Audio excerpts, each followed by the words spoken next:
तनी खेला रहता ना ए जानू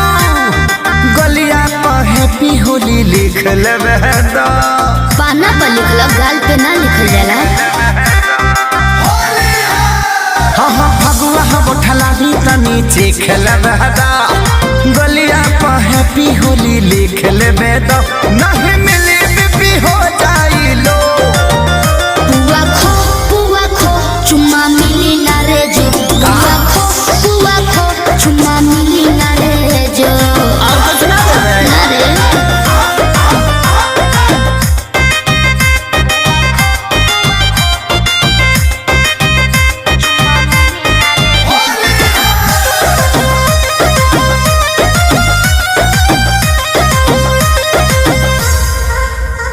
घर में से जान पुआ पकवानी आई खा के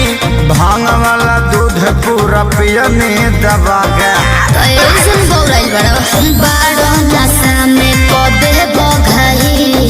दूर तनी हटो ना बहबा नहीं खेता तारू जैसे गो करो ना गो बस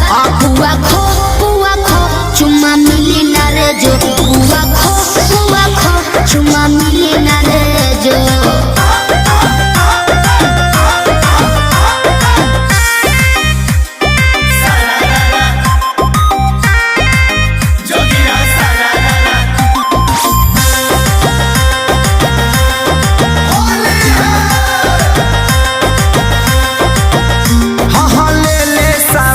समय आजाद होलिया में मौले गुलाल प्यार लाल चोलिया में